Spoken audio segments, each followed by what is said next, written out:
Hello students, today let us study about the reaction intermediates.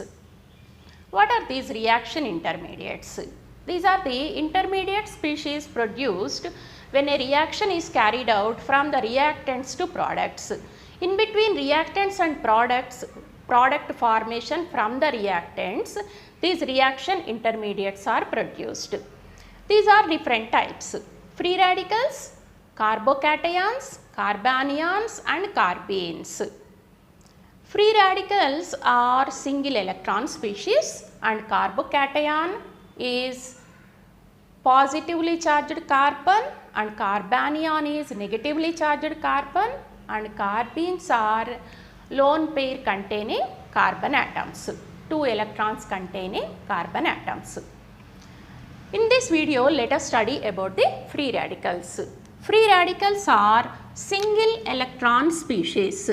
Single electron species are called free radicals. How these free radicals are produced? We know that a bond is formed by 2 electrons.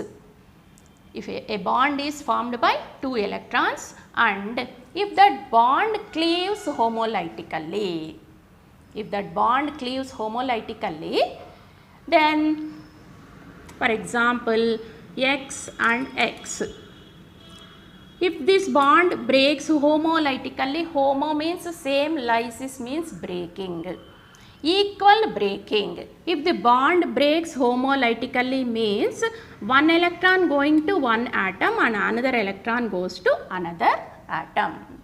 And what are the conditions to break this bond homolytically?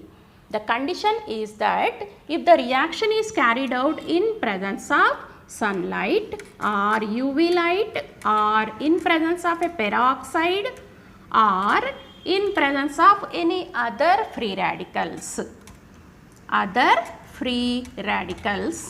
These are the 4 conditions which break a bond homolytically to produce free radicals. And here if it is carried out in presence of light, it forms X dot plus X dot. Then why it cleaves homolytically? Because homolytic cleavage requires less amount of energy. Any breaking of bond requires some amount of energy. This homolytic cleavage requires less amount of energy. That less amount of energy is sufficient from the sunlight or UV light or in presence of peroxide. Peroxide is having O-O bond linkage. It is equally, for example, ROOR. It is a symmetric molecule and this bond breaks homolytically to produce free radicals. So, in presence of peroxide or in presence of any other free radical, this homolytic cleavage occurs. Okay students, the energy required for homolytic cleavage to produce free radicals is less. So, in presence of light, normal sunlight, UV light or peroxide and other free radicals, homolytic cleavage occurs. Now, what are the different types of free radical? What are the different types of free radicals? We know that in organic chemistry, the carbons are primary, secondary and tertiary carbon atoms. Primary carbon is the one which is attached to one more carbon atom and 2 hydrogen atoms. This is the, if we put one electron on this primary carbon, it becomes a primary free radical. And a secondary free radical is the one which is bonded to 2 other carbon atoms and 1 hydrogen. This is a secondary free radical, and tertiary is which is attached to 3 other carbon atoms. This is a tertiary free radical. Now, what is the stability order of these free radicals? This is primary. It has 1 electron less. This carbon has 1 electron less to get the octet configuration, and we know that The methyl groups. The methyl groups are electron releasing groups. They increase the electron density on this carbon free radical. And here there are two such methyl groups. There are two such methyl groups, and here there are three such methyl groups. So these methyl groups, all the three methyl groups increases the electron density on the carbon, tertiary carbon, and it stabilizes. They stabilize the tertiary free radical. And here these two methyl groups will stabilize the secondary free radical, and here there is only one methyl group which stabilizes the primary free radical. So what will be the stability order of these free radicals? Primary free radical is less stabilized than secondary than tertiary. Here there are three methyl groups which will increase the electron density on the tertiary carbon. So it is more stabilized than secondary, which is more stabilized than primary. This is the stability order of different free radicals. And this stability order can be utilized in different types of reactions, like anti-Markovnikov's addition of hydrogen halide to unsymmetrical alkanes. The reaction is carried out in presence of a peroxide.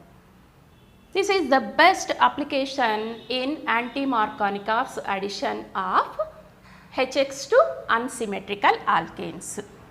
Now, what is the structure of these free radicals and what kind of hybridization they undergo? Here, this carbon is surrounded by three groups, and each carbon, each free radical is surrounded by three groups. So it undergoes sp2 hybridization. sp2 hybridization, and it is planar in shape. The carbon free radical is planar in shape. It is planar and by undergoing sp2 hybridization. Okay, students, let us see a reaction in which hydrogen halide is added to an unsymmetrical alkane. Unsymmetrical alkane means on either side of the double bond there will be different number of carbon atoms. It is called unsymmetrical alkane. How this HX is added? In presence of without peroxide, Markovnikov's rule works, and that will be the negative part of the reagent will be added to the carbon having less number of hydrogen atoms, and more symmetrical product will be the major product by following the Markovnikov rule without peroxide.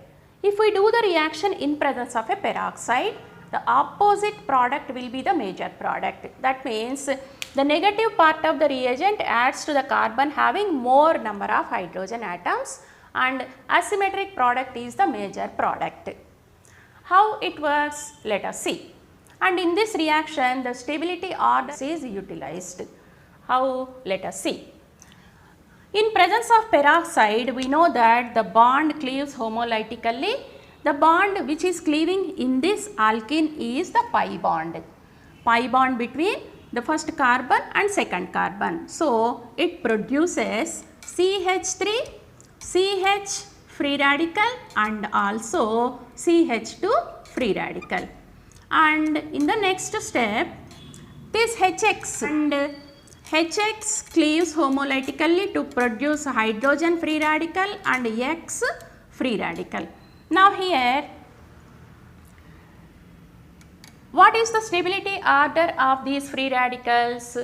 Primary less stable than secondary. That means the primary free radical will react more vigorously than the secondary free radical. So when the electronegative atom approaches, the negative part of the reagent is halogen here. Negative part will be the halogen.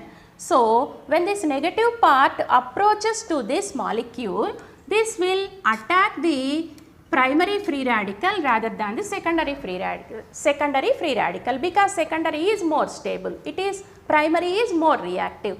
So primary free radical will take the X free radical. So it forms CH3, CH free radical, and CH2X. And in the next step, this X comes and attacks the secondary free radical to form the primary alkyl halide CH2X.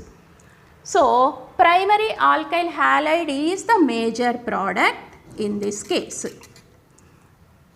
By following the anti-Markovnikov rule, the primary alkyl halide is the major product, and in this reaction the stability order of primary and secondary free radicals is utilized.